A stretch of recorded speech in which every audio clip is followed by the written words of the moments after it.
Hello and welcome back to the That Aged Well. This week I'm joined by Clare Griffin, who has written Mixing Medicines, the Global Drug Trade and Early Modern Russia and Early Modern Russia. Sorry for screwing up the title there. But this week we're going to discuss Ivan the Terrible. And before we get into Ivan and late medieval Russia itself, I want to begin with his name, the very nickname and title of the episode, the Terrible, because I'm not going to pretend like I know Russian by any chance, but I do know that it was called in Russian Grozny, and that doesn't necessarily mean the terrible, right? That means direct translation would be he who scares his enemies. So how did Grozny become he who scares his enemies? And right, I think personally, rightfully so, he deserved to be called terrible, as we will get into. But how did he who scares his enemy become the terrible? Yeah, I mean, like you say, perhaps the terrifying would be more kind of a more appropriate translation.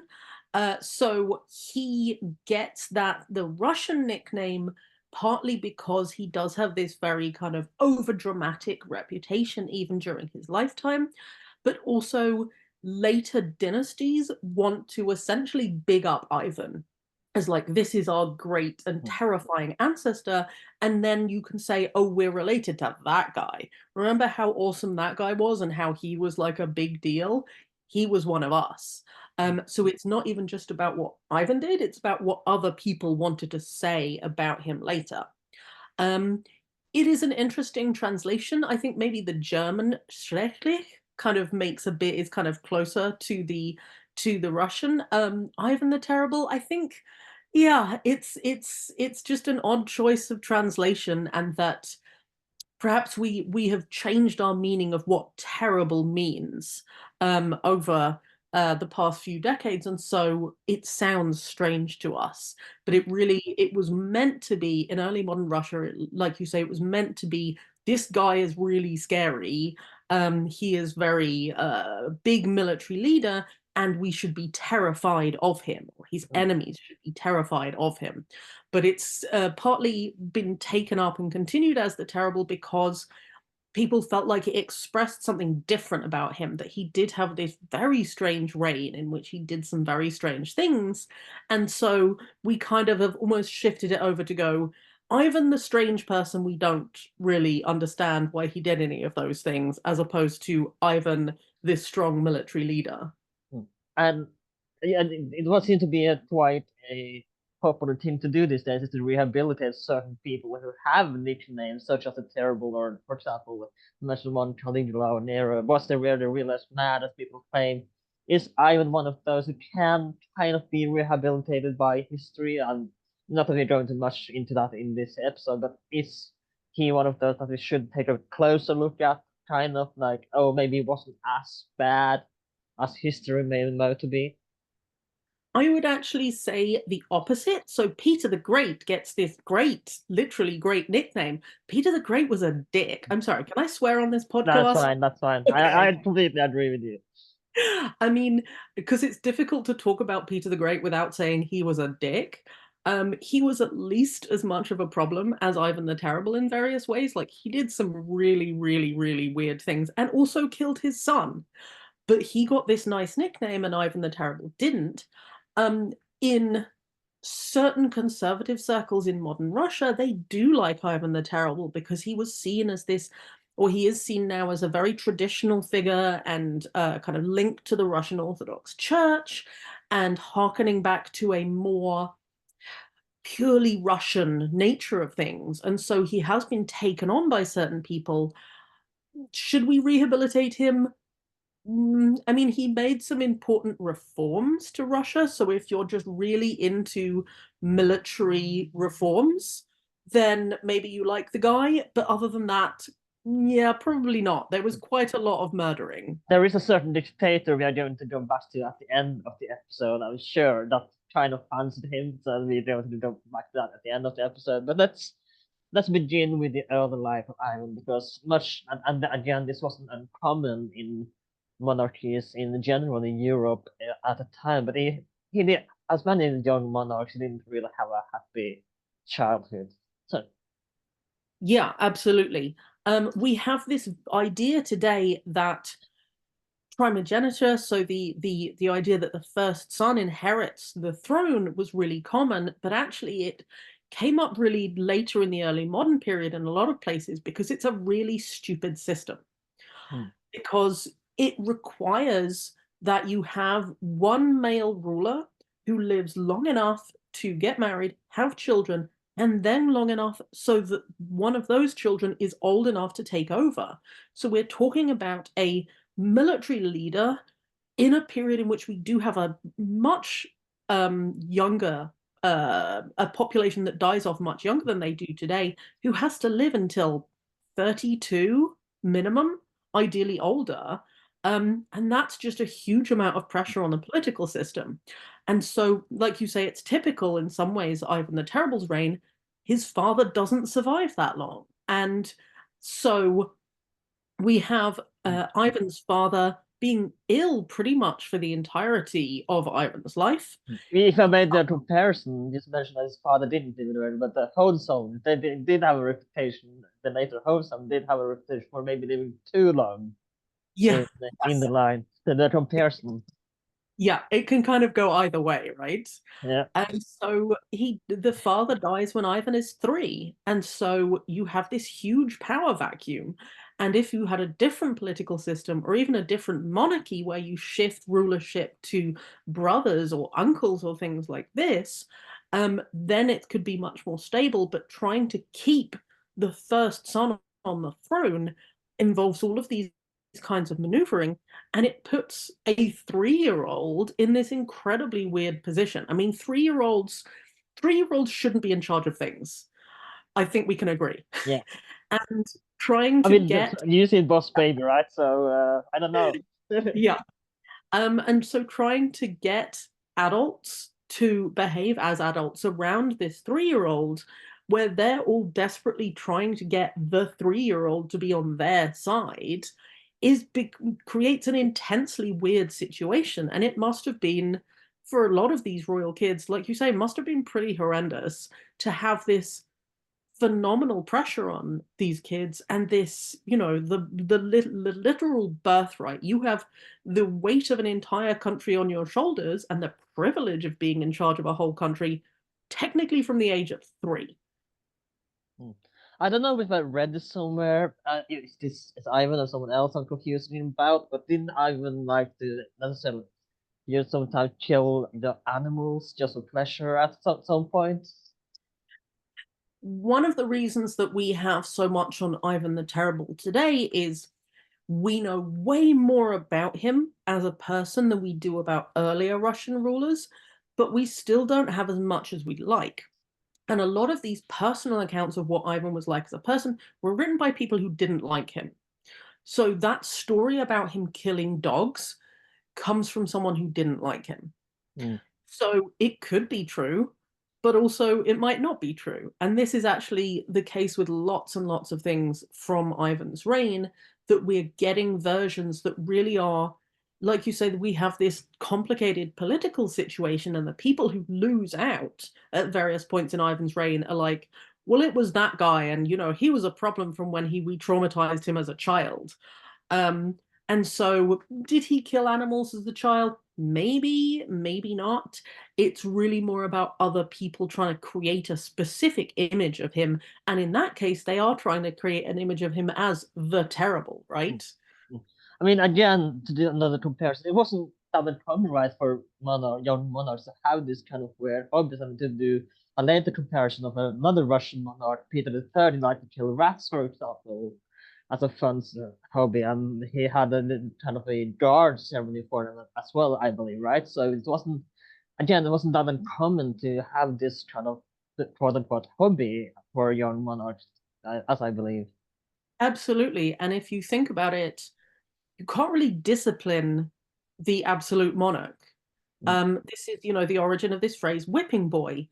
They had a child to take the punishment for the young ruler or young prince. So you're trying to, in the cases where you definitely did have young rulers doing this kind of thing, someone else is taking the punishment in this kind of weird sense where it's like we probably should punish kids for doing this kind of thing, but also we kind of can't. And so some of these kids do just run wild in the most outrageous way. Like, this is like the billionaire's kid phenomenon taken to the nth degree. There is absolutely no accountability of any description for these kids often from a really, really young age. Mm. Something as well that his biographer, one of his biographers, Isabella di Madi, sorry, I'm going to try to say the name, Madiarira. Sorry for again for saying the messing this up, but she claims that he was as well illiterate. So when letters were dictated, did he not sign his signature, or did the people sign everything for him under his consent? Yeah, well, we have to consider what we mean by the word literate and why actually is that a good thing? So if you think about handwriting, it's literally manual. It's like it's manual labor. And for Russian rulers at this time period, they would no more write their own documents or read their own documents than they would cook their own meals or build their own house. Like, you have a guy for that. And it's actually kind of a lowly position. This is just, this is the secretary typing up someone's letters. So we consider him illiterate by today's standards? Probably he was. But that would not have been a problem in that time period because the value of rulers and princes and nobles was to make decisions and fight battles. And so his ability to, compose a letter to the King of Poland would never be considered a problem at that time. Hmm. Something Ivan was as well. He was very religious, as far as I understand. So when does he become that? Get this kind of was he always religious, or did that come later in life? As we'll see, he will travel a lot to monasteries and pilgrimages to saint sites, as we will talk about later. But was he always religious in his young childhood as well? I mean, it's easy to be religious if your religion tells you that God put you in charge of everything and you're Mm. special, right? Like, it's a pretty big incentive to Yeah. enjoy religion. And then this time and place, we have this famous phrase, God is dead. This doesn't get written until what, late 19th century. And for medieval, early modern Christian countries, the idea that someone would have no religion is super weird. You have to have you have people of different religions, you have people of different branches of Christianity, but having no religion would be strange. And so Ivan is based in this culture where everyone is really pretty Mm. religious and where he gets a cookie for being just kind of being alive from religion. And he does certainly lean into this. And like you say, he goes on pilgrimages. It's typical in this period that you take icons and holy things into battle with you. There's a famous icon that actually depicts a battle, his conquest of Kazan. And so it does seem that maybe he himself is quite religious, but also this is propaganda, right? This is him presenting himself in a certain way. So I'm currently based in the US. I don't know that there's ever been an atheist or even a non-Christian US president. Now, have all of them been, devoted followers of Christ? Little bit questionable. The There's been last quite president, for example, you can not. we Uh, can think of examples exactly, but they want to present themselves like this, right? Like mm. it's partly playing to the audience, and so it's difficult to know how much did Ivan really believe this in the depths of his soul, and how much did he use this to create an image for himself? Because Ivan was definitely very invested in an image. Mm. And speaking of image, the title of Tsar, the recent fall of the Byzantine Empire, the title of Tsar was kind of derived from Caesar, of course, as we know now. And in the Russians, as far as I understand, they didn't want to use the title Tsar or Emperor until before it got. That was the right was reserved to the Byzantine Emperor. And when they fell, that's when they began to use the title. So let's begin to talk about because I believe that Ivan as well was one of the first to use the title Tsar of Muscovy. So that's what was the title and recognition of the title as Tsar of Russia. Yeah, absolutely. He is actually the first person to be coronated as Tsar. So he is the first person who is officially called that. Like you say, this is partly linked into Byzantium. So Muscovy really wants to promote itself, right? Like it's not just Ivan who wants to create an image for himself. His father does this, and they want to create this image for the whole country.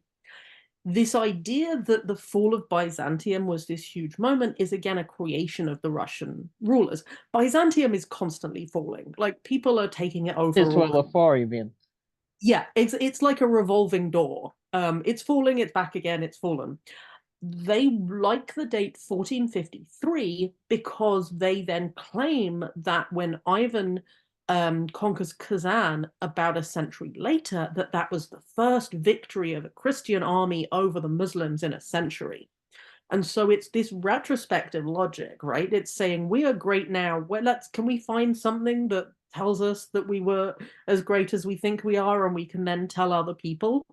And so it is definitely a claiming of that imperial heritage. And this is also a diss on the Catholics, right? Yeah. Because Byzantium is this was part of the splitting of the Roman Empire and the splitting of the Christian Church. Muscovy claiming that they are, this new center, they are as if they are the new Byzantium, is dissing the Catholics because they are based in the old Western Roman Empire. Mm. So again, we can keep going on with the recognition because as well, Ivan looked down on. Ivan was a very dynastic person. Russia was had. I mean, he was of the Rurik dynasty that was the founder of Kiev and Russia as well. But so he was very dynasty was important to him, and Sweden, for example, and I believe Poland as well, was electorate. So those he looked down on electorship and he didn't really want to recognize and be Sweden as well because they didn't have a proper dynasty there. Though mostly they were elected from said the son of the king in Sweden, and they would usually be elected, but they were still an electorate. So let's talk a little bit about how Ivan looked down on certain electorates, and it's interesting because the Holy Roman Empire as well was electorate. So and but how did this affect Ivan's international policy? Yeah. Um, so this idea of the link to Kievan Rus is again this kind of creation. It's and the Ivan the Terrible is keen on this, the Romanovs are keen on this, and Putin today is very keen on this. And it's this kind of logic of 1, 2, skip a few, 99, 100. And we're kind of going, well, Kievan Rus, and it kind of took over this territory, and then we were related to them, so they were us. And it's pretty dodgy. They were kind of related. They're part of a related family, but all of the European royal houses are related. Famously during World War One, if you took a photo of the Kaiser, the King of England, and the Yeah, Tsar of Russia, like they like, all like I said, the entire World War was pretty much just a family affair. yeah, exactly. And so the successive Russian governments want to promote this idea that there is this unbroken line of culture and dynasty from Kiev all the way through to Ivan and beyond. And it really is this total creation, and the political system and various other things are actually really different. So you were asking about the elected monarchies, which are kind of in the West. Elected monarchies can be a good thing, but they can be a bad thing. And the good thing is you can actually you can elect someone who is at least by age an adult. Whether or not they behave like an adult, you have to work that out later. But the bad thing is people can mess around in this because you can't just elect anyone. You can't just pull some random guy off the street and go, "Congratulations, kid, you're king of Poland." Mm. You have to get some from one from another royal house. And there were all kinds of shenanigans where, the king of Poland is like, "Ooh, I could get to be the king of France. Bye, guys. It's been nice, Yeah. but off I go." And so that's how one of the reasons Poland declines in strength is that that election system allows countries like Russia to mess around in Polish politics. And if And again, sorry for interrupting you again, but I want to compare as well. When Charles V came to the throne as Holy Roman Emperor, it was only because his father and grandfather bribed the electorate so much that they, oh, maybe we should choose this guy. He's like a reasonable guy. yeah. And I mean, in this kind of sense, you could also look at something like the papacy. Yeah. Popes are elected, and they are, especially in this time period, they are very, very powerful. I was some years ago in Kazakhstan for this international expo thing, and you have all of the different countries with their little booths on the theme then of future energy, and the Vatican had one because the Vatican's a country. And so actually that's the papacy is an elected country. It's a country that's ruled by a guy who's elected, and sometimes it works for them in the early modern period. Sometimes there's a guy in Avignon, and it's a whole issue. So another thing I want to talk about, of course, is the Ivan had a fairly nice trade with England and in weapons. And the most countries were not fond of this. That Elizabeth I traded with Ivan, they tried to persuade her from trading. So let's talk about the weapon and relation with England and Russia, and talk about the weapon trade with Ivan at the time. Well, the British government funding itself with the weapons trade since at least the 16th century, right? Like it's a common activity. And this is my Kazakhstani cat who's come to Hello join. there. This is Zaria or Zaria. She also guests on podcasts. Mm. Um, Great visual context there It's for a the podcast. first time we had two guests on the podcast, so Yeah, she also has a lot of feelings, but yeah. not necessarily about Ivan the Terrible. Yeah, and so yeah, the British absolutely want to trade with people. They want to sell various things, including weapons, to places. And the other thing is they want to create monopolies, and they want to sell stuff to Russia, and they want to buy stuff from Russia. And so they are able to set up these kind of mutual trading relations where it's like, no, we sell stuff to you and you sell stuff to us. You're not going to let these other guys do this same thing. And that allows them to get hold of certain things from Russia, like fur. If you think about the territories Russia controls, lots and lots of furry creatures. Early modern Europeans love a furry creature once it's dead and made into a nice coat. And they also have access to things like increasingly the Central Asian markets and things like this. So the British want to sell them guns, but they also really, really, really want to buy stuff from Russia. Mm.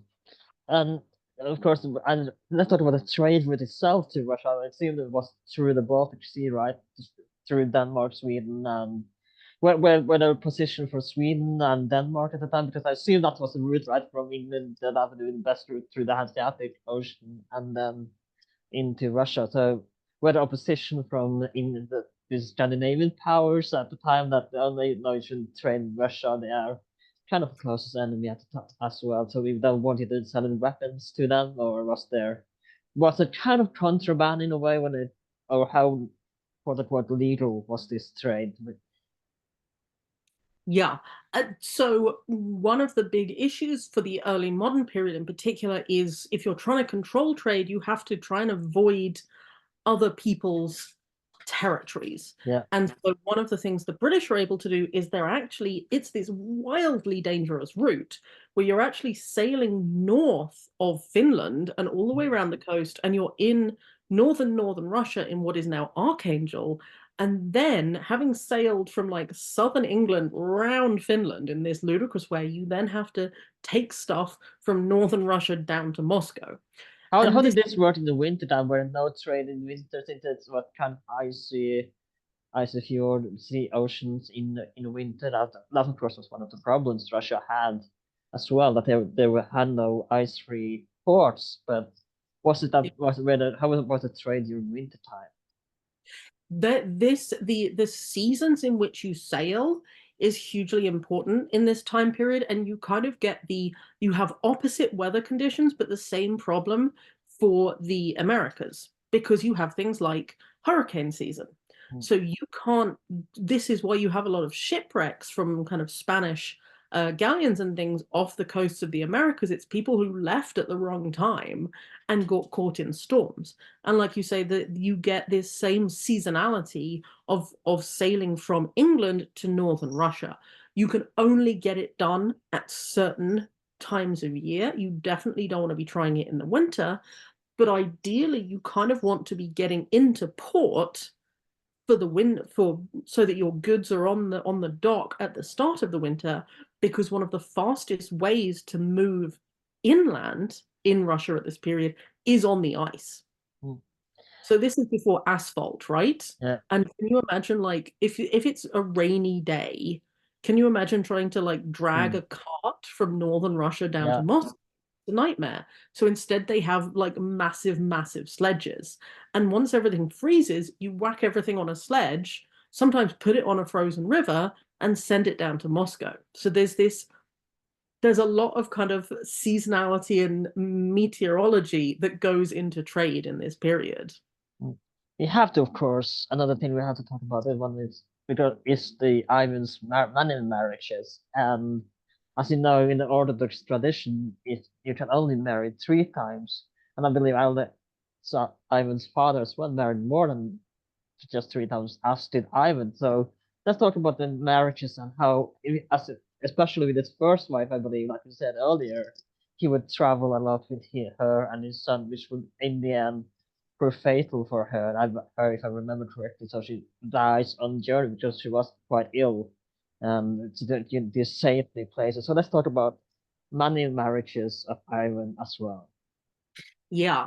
And this is another thing where it's about Ivan and what he was up to, but also what other people later want him to be up to. Because after Ivan dies, he has a son, but the son very mysteriously dies off, and we have this period of chaos.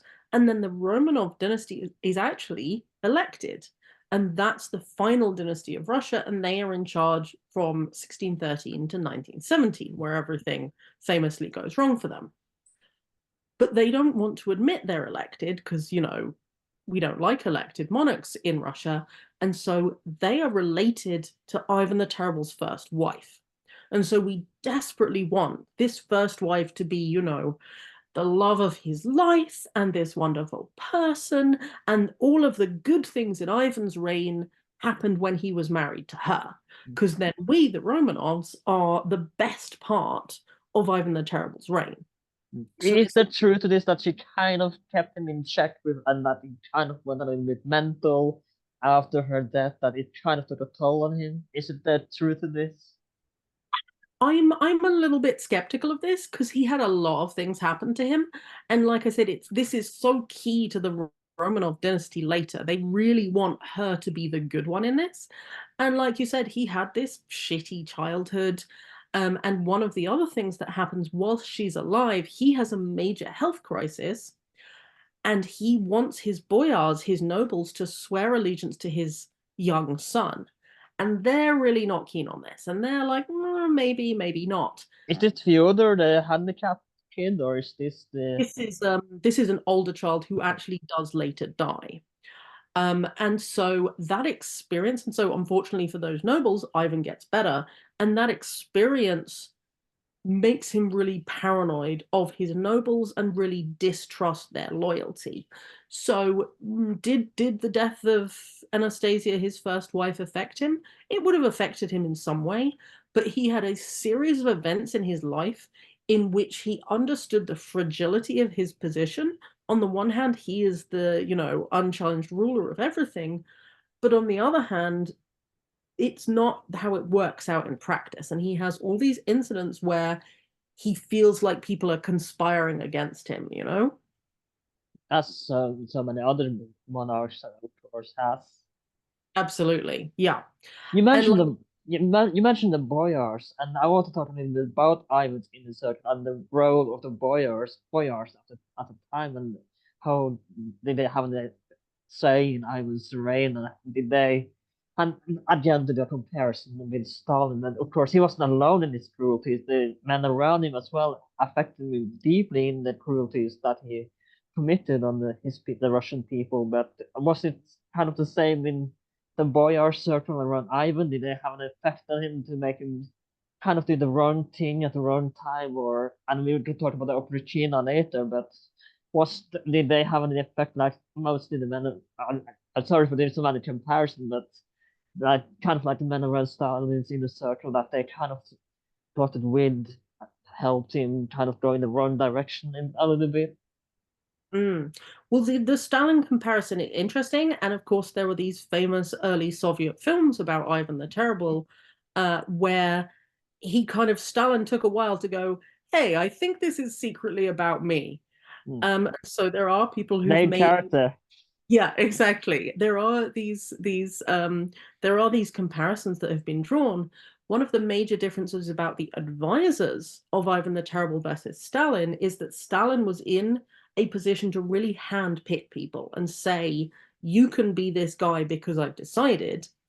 In the period of Ivan the Terrible, there is this thing called Местничество, which basically means if my grandfather was more important than your grandfather, you can't be more important than me. I have to be more important than you. And so the responsibility for certain jobs is way more about who you and your family were going back however many generations than your actually ability to get things done. And so Ivan is part of this weirdly complicated network of who's allowed to do what. But then it's also all of these factions. And the fact you mentioned his many marriages, say that one quickly. Um, every time he gets married and then, gets rid of her and she dies or she gets sent to be a nun, you have in-laws.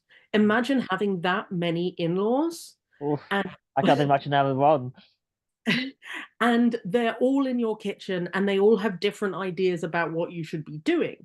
And so some of these people are definitely trying to ingratiate themselves to Ivan and be really on his side and go with him. And some of them are in various kind of low key or less low key ways conspiring against him.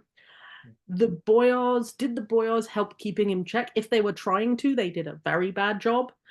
Um, whether or not they were really trying to is not always clear. And Were some of kind of them, the boyars kind of the power behind the scene, or did they, and then just let Ivan do what he did, and you do you and we do us, or did they really have the power, or was it mainly Ivan's doing? yeah, I mean, ultimately, a monarch is always in a minority. And if you really, really, really bother your nobles, they'll find a way to get rid of you if they really want to.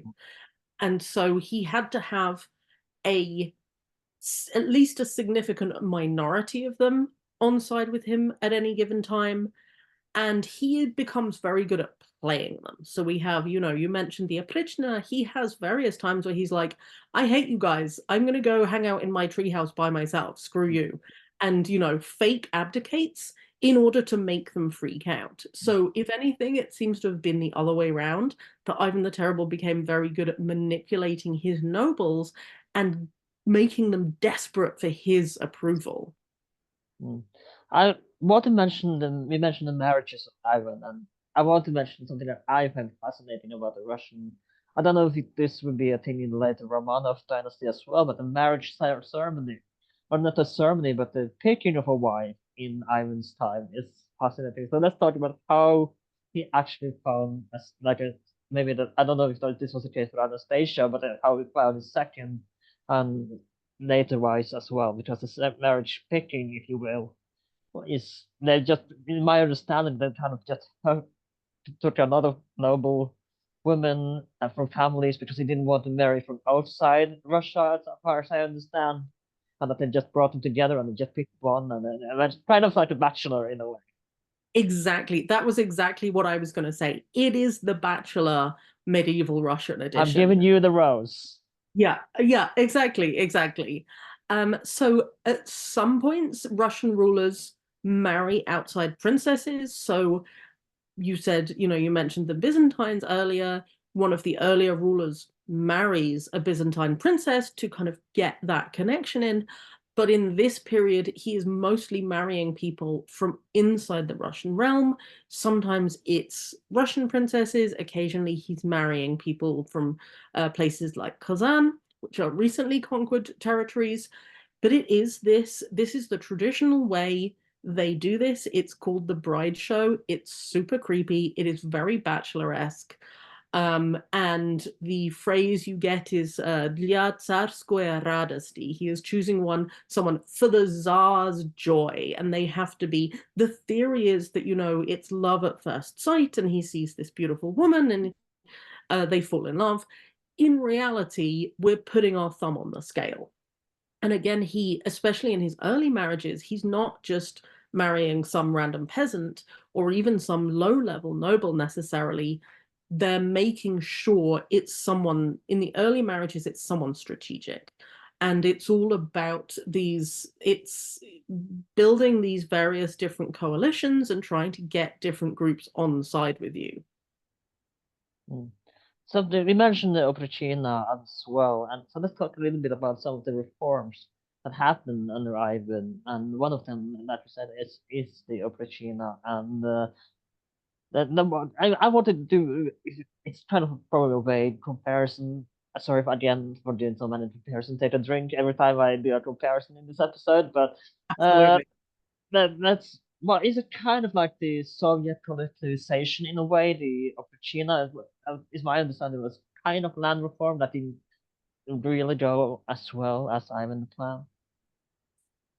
The Oprichnina is one of these really, really strange things, and it's one of the most heavily written about things in Ivan's reign because he does something very, very strange, and it's not super clear why or what he thought it was going to achieve.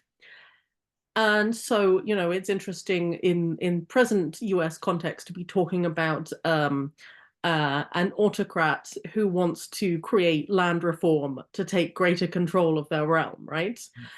And so it's partly land reform, but he's also doing this strange thing where he's splitting the Russia into a couple of different pieces and saying, this is my bit and this is kind of the rest of it. And it acts to really break apart traditional structures of power. And he does this several times in his reign.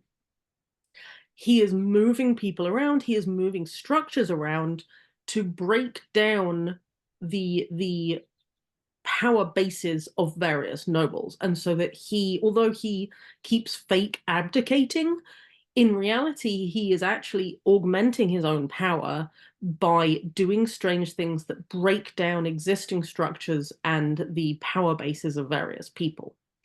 And, the Oprishina is about saying, okay, this part of Russia is my official, my personal bit of land, and the other bit is the other thing. But then you have all of these oprichniki, which are these kind of mercenaries, some of them, and also Russian military figures. They are not nobles, and they are galloping around Russia, heavily armed with dogs' heads tied to their saddles. And it's this very strange situation. And there's a lot been read into this. Is this some kind of apocalyptic idea on Ivan's behalf? Is he acting out some kind of religious idea of kind of purifying the realm? It's such an odd thing that really, I mean, we can try and make comparisons, but it's really difficult to compare it to anything else because no one else really does this like this. Mm. Another before we go into the wars of Ivan the Terrible, I want to talk about a statesman and one of that would be very close to Ivan, but would eventually fall out of favor, and that is Alexei Adashev. And how did he come to be Ivan's confidant, and how did he fall out of favor with Ivan? Partly people just fall in and out of favor, like on an almost monthly basis with Ivan. Adashev, how does Adashev get in? Um, he is someone who is not as traditionally, how to say, he's not kind of in the traditional power structures as much as certain other people. So he kind of can be a little bit more of a free agent. And so that's a good way of getting on side with Ivan because he's so paranoid about the old powerful noble families undermining him in some way. How does he fall out of favor? Kind of everyone falls out of favor with Ivan at some point. It's probably good for Anastasia that she died, because he gets rid of wives. Like you say, he had 7 odd wives. He has multiple people coming in and out of I court. think he would get along quite fine without Henry VIII. Exactly, exactly. And actually, that's a really good comparison that you get these autocrats who are cycling courtiers and wives in and out Hmm. of favor on their own kind of ideas. And it just there's Adashev is one of the more famous ones of a whole bunch of guys who are in favor when Ivan thinks they're on his side, and if he begins to think that they are not like 100% super on board, boss, guys, out the door we go with you. Hmm. Of course, we have to talk about wars, and we're going to get to the most famous Sack of Novgorod in just a second.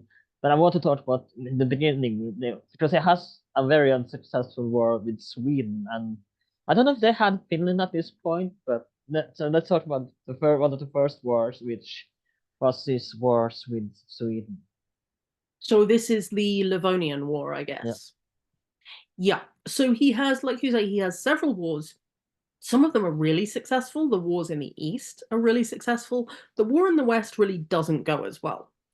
And there is this the that borderland region is really, really complicated. So we have Sweden, we have Poland, Lithuania, we have the German Knights in what is now the Baltics.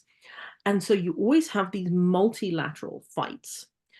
And we're also in this really big shift in this period. In the medieval period, following a ruler is almost like joining a street gang. So you have someone that you start off with, but at a certain point you can be like, yeah, I don't like this guy. I don't think this is working out. I'm going to switch to the neighboring ruler. And people Whoever don't. paid the most. Yeah, yeah. And people don't like it, but it's a thing that people do. And in the early modern period, rulers are becoming more powerful, and then that's where you get this idea that no, no, that's treason. You belonged to me. You can't switch over to that guy. And so that really complicates how things happen in Ivan's wars in the West, is that it's these multilateral fights in which you have big noble families switching back and forth depending on how things they feel things are going. Hmm. Speaking of the east, there's another fair that coming from the east, and that is of course the Tatars. So and would have several raids on Russia and devastate the Russian land. So let's talk about the Tatar fair how and how they would probably take care of the quote unquote to the Tatars and their raids on Russian land. Yeah, so the Tatars are coming up from the south, and despite current Russian rulers Putin's obsession with the idea that Crimea is, inherently Russian, Crimea isn't ruled by Russia until the 1780s, and it's Tatar territory. And they are conducting semi-regular raids north, taking stuff. They actually take Russians as slaves. There's a big slave trade through this region, and the ability or inability to stop those raids becomes really important. And one of the reasons that this Oprichnina thing doesn't go that well is that those, the scary soldiers with their strange dog heads, they're very good at massacring Russians, but they were very, very bad at defending from Tatar raids.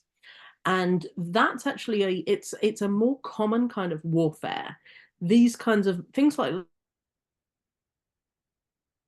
the Livonian War, where we kind of have a rolling conflict, it's something that kind of becomes more common later. Just a single raid, this kind of smash and grab raids that the Tartars do, is much more common A hit in and the run. medieval period. Yeah, absolutely. It's hit and run, and they have because they have no territorial objectives. They're just coming to grab shit and go home. And so, and they are very good at being very mobile. And so Ivan, this is another of Ivan's military failures, is that he is not always able to stop those raids, and then he looks kind of stupid. Mm.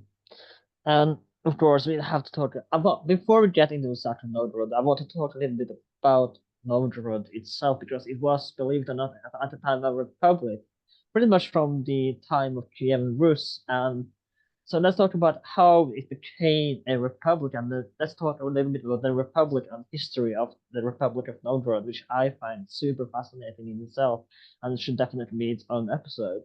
But let's talk give a little bit historical background Novgorod and how it became a republic that would of course fall under Ivan the Terrible. Yeah, so it's a really interesting and unusual system of government for this region. So, we've kind of covered that you can have monarchies of various kinds, and that you can have people succeeding to a monarchy in different ways. It might be a son and brother, we can be electing them. Novgorod has republic for a given value of the word republic, right? This is, no one really does Greek style direct voting of most people. And I mean, we don't really do that today either. Novgorod might be more accurately defined as an oligarchy. So you have a council of nobles who kind of agree to rule together. And one of the things about that is that it's a big trading center. And so Novgorod's focus isn't on military might. And when you have an individual ruler, that's often about military. They are all into trade. And so you have multiple trading people, and the Novgorod, this kind of council of major nobles that rule this, it's all about balancing trade. And they are one of the major trading cities, with places like the German Hansa towns. Hmm. So we have to talk about Ivan's war with Novgorod and the siege, and famous, perhaps one of the things that he's most famous for, the horrendous sack of Novgorod, which again, it's an episode in itself, but let's talk about how the terrible, terrible sack of Novgorod. What kind of person would send armed people against their own subjects, right? Hmm. We cannot imagine such a thing. So Novgorod, because it I had mean, the Russia today, so I don't know, we can, kind of can. um, because Novgorod had this very strong tradition of multiple nobles having a key role in Novgorod society, it means that those Novgorod families are have a very good power base, especially when they're in that region. They have their own justifications for rules. They have their own local people on their side. And if you're an autocrat looking to smash potential dissent, that's not great for you. And And if I may interrupt you again, I want to ask, was this one of the reasons because it has so many military failures that they wanted a successful raid? Is that one of the reasons why it chose to attack Novgorod as well? yeah, it may well have contributed to that, because, like we said, the Livonian War doesn't go well for him. The Crimean Tatar raids don't go well for him, and showing that he can be militarily strong, and also his willingness to really violently put down even the possibility of dissent, is important for him creating this image of himself. So it's we can see it as him saying, well, those some of these wars haven't gone well, but I will come for people if I feel like it. Hmm. Let's talk about the famous sack of Novgorod and how and the killing of the Novgorodian people, and how people were thrown into the ice in a slide and then hacked to pieces by Cossacks, and the cruelties that were committed under the sack of Novgorod. Yeah.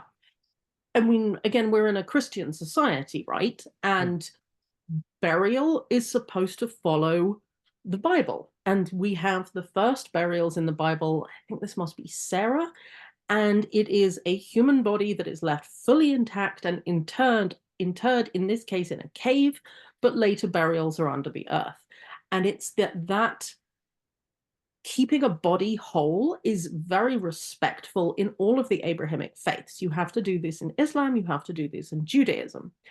And so chopping people up and throwing body parts around the place and burning people is this incredible level of disrespect, because of course it's a horrible way to die, but it also really, it impacts the community that continues to live, and it's this incredibly harsh punishment because you're denying to people this really basic and fundamental human right, which is a religiously appropriate burial.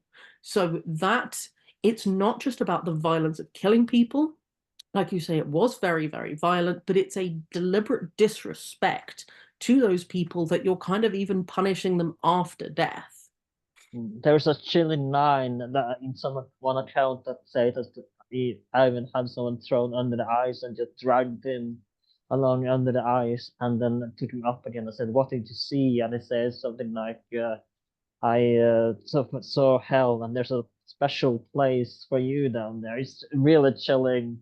One of the most chilling lines from that sack, this famous sack, I think. Yeah, I mean, whether or not someone really said that to him, like that's a very, it feels like a very rehearsed line, Yeah. right? It's a very Hollywood line. And it's such a dramatic episode that it's another one that people look at a lot, and it actually comes up in a lot of folk tales. There's lots and lots of folk tales about Ivan the Terrible, and his behavior in Novgorod is a big one that comes up. And even things like, the river itself rebukes him for his bad behavior and things like this. And so there is this mythologizing of the sack of Novgorod, and it certainly was really, really bad. And these ideas of it becoming this kind of this thing where you would have like quipping from these guys as they're being massacred is a little bit improbable. Where again, it's about how people felt about the event rather than necessarily what happened. There was sacks of towns like this because one historian claims that it wasn't entirely uncommon to have sacks like this in towns in Europe. Was this kind of not a totally uncommon event to put it in for lack of better words? It did happen because, again, this isn't a period where monarchs are trying to create more power for themselves. And in various regions, you do have certain cities that are powerful in and of themselves. So if you think about England and you have London, London is a huge power center. And it has a lot more power in various ways than other places around England. And so you, in an earlier period, monarchs might want to have, sacked the city of London if they felt that city was getting too Look at what powerful. Richard Reinhardt did. Exactly, yeah. And so it does happen that rulers who are trying to unite a whole realm go after towns that they feel have too much power. Hmm. Novgorod is unusual in the level of violence and how extreme this whole thing was, and it's linked to other strange Ivan the Terrible policies. But as with a lot of things, there's all of these comparisons between Ivan and other European rulers. Medieval, early modern European rulers are pretty nasty people. They do terrible things. And in some ways, he fits into this broader um, kind of set of activities of the time that do things like attacking towns that are technically their town. Hmm. I want to talk before we go into his death and the aftermath of Ivan. I want to talk about his offspring, of course, because he got. There is belief that Fyodor, as who I mentioned earlier, had Down syndrome or something. I think in the line of this. And let's talk about the heir of the throne, of course, the famous. We have to discuss the famous murder of his son, and I wanted to talk about his son as well, and his marriage, and how the treatment of his son's wife as well, how this helps end the so-called Rurik line as well. Yeah. So, as we said at the top, the title of my book is about drugs and medical drugs. And so historians of medicine have a lot of feelings about this idea that we can go back and say, oh, X historical figure had this kind of medical condition. It's very difficult based on the documents we have to really go back and say definitively, yeah, this guy had this condition, that guy had that condition. And so we're always, historians of medicine, we're always a bit skeptical about this, as because we can't medically prove it in the way we would today. I mean, there is one historian who believed that, for example, Louis XVI were autistic, and it kind of Yeah, makes sense in some ways as well to do another example of this. And there is some, I don't, some who believe that he was kind of autistic as well. yeah. But again, the way in which we would come to that kind of conclusion today involves a lot of it would involve a trained professional interacting with that individual in a really intensive way, and we're just not able to do that. But whether or not these guys, did have Down syndrome or were autistic or were epileptic, at the time they don't have these categories, right? So whether or not we today would call this Down syndrome, they certainly didn't. Mm. It is clear that, so this is Fyodor, right? Yeah. It's clear that people saw Fyodor as not the person they wanted him to be. And that he was really starkly different to his father in various ways. And so this narrative is created that he isn't it's almost kind of this fragile masculinity thing. He doesn't come across as manly enough. Mm. Um, the idea that he has fragile health, we do have some evidence that he did, but then Ivan the Terrible also had a fair amount of health problems at various points. And then it does fit into this extremely, extremely, extremely suspicious death, right? Mm. He mysteriously dies at a very convenient point for other people. And maybe sick people die. Maybe he was definitely murdered by people who wanted him out of the way. And Mm. so even more than Ivan, we get other people saying what Fyodor was like, that, some of this may well be true, but it's also fitting into a narrative that other people want to create. Mm. I want to ask, is there any way, if you talk about, let's say, Theodore or let's say Louis the 16th, is there any way DNA scans could confirm if they had a medical disease, or is there any way we can prove this by data? So people have tried this kind of thing. So actually, Ivan the Terrible was excavated during the Soviet period. And, whilst they had him up and various other members of the royal family, they did run a series of tests. And in his case, that was about heavy metals in the bones, which is a whole issue of medicine and poison and things like this. We can dig up some of these guys and run some tests, but it doesn't always give us the information we want. Partly, a lot of these things aren't in the DNA anyway. Certainly, autism, I don't think we've identified a clear biological marker of this. But also, we're talking about really, really, really old bones. Things decay. And you have kind of things like bones being misidentified as what region they're from because the DNA has degraded and we can't get a clear read. So historians would love to be able to just dig someone up and be like, yeah, we looked, we checked, we have 100% clear information on this. But in reality, those attempts to do that are actually much, much harder than people would like them to be. Let's talk about the aftermath of Ivan, and better known as the Times of Trouble and the rise of Romanov, and not to be confused with the times of trouble in Ireland, but let's talk about the times of trouble in Russia, because that as well were called the times of trouble.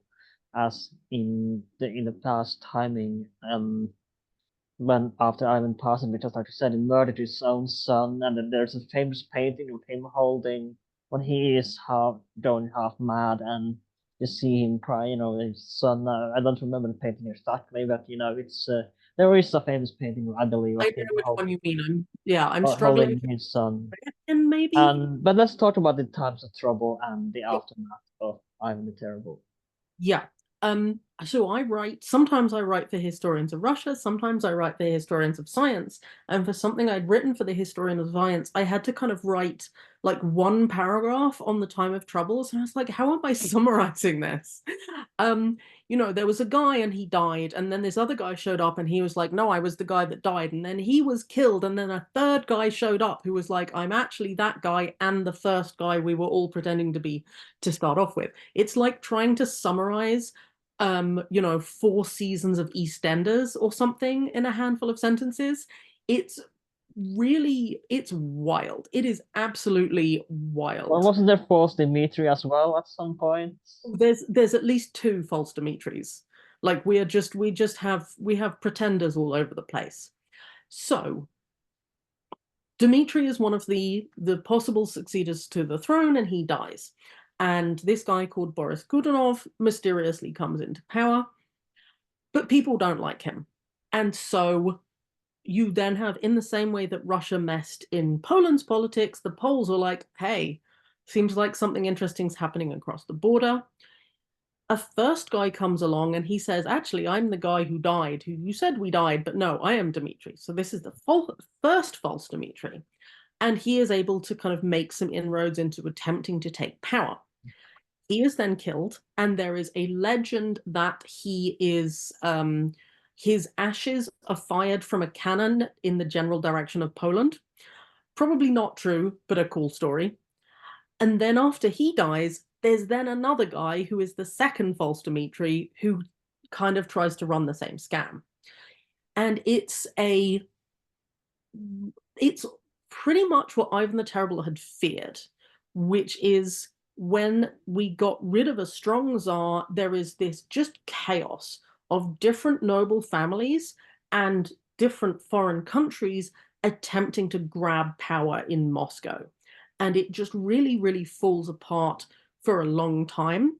And eventually, the Romanov family are able to kind of come to terms with Poland and put in a younger member of that family based partly on his father is a major religious figure who gets taken. The Poles agree to give the father back, and the son, Mikhail Romanov, is elected to be the new ruler to attempt to kind of dampen down this chaos that has happened since the dying off of Ivan's children's. Another guy we mentioned, of course, is young dictator of later Soviet Union, Joseph Stalin, and the god that is just him as well. And it's something that is I would be kind of alarmed because it's my understanding that his favorite hero was Ivan the Terrible, and I have a little bit about this. So it's kind of a red flag that the leader of a nation kind of has when his favorite hero is nicknamed the Terrible, like he wasn't nicknamed Ivan the Nice or Ivan the Good Guy, he was nicknamed Terrible. So it would be kind of worrying if, like, say, Rishi Sunak would be favorite hero would be, say, King John or something, So let's talk about how Stalin worshipped basically Ivan the Terrible. And you mentioned the movies made in the Soviet times, and it's very much Stalin's baby, so to speak. So let's talk about Stalin's worship of Ivan the Terrible. Yeah, so Stalin is a strange figure as well. He goes to seminary school for a while, so he kind of initially has a very religious activity. He drops out and robs banks for the Bolsheviks. And so there was always this tension in the communist movement in Russia, where you had the ideologues who are like, this is what we're aiming for, these are this kind of utopia we're trying to get. And then you had the militant wing who are the guys funding things and the guys trying to take power. And Stalin really comes out of that second group. Like he's robbing banks. His youthful activities are armed robbery, and now he's in charge of a country. And so he has this history of violence. And so it is, in that sense, it's not surprising that, yeah, he's not interested in Bob the Nice, the ruler to emulate. He's interested in who he sees as a really powerful ruler. And Stalin, in some ways, he does share similarities with Ivan in that he is interested in breaking down any kind of alternate source of power in order to say, I am the guy, I am in charge, I am the one who is going to lead this country. And that seems to be one of his interests with Ivan the Terrible, is that he sees him as a strong leader, even though, as we've discussed, that wasn't always true anyway. Mm. And I want to ask, because I think it's a little bit ironic that I made an episode about Alexander the Great last week, and now we have one on Ivan the Terrible, from the Great to the Terrible. But let's discuss. We discussed in Alexander the Great.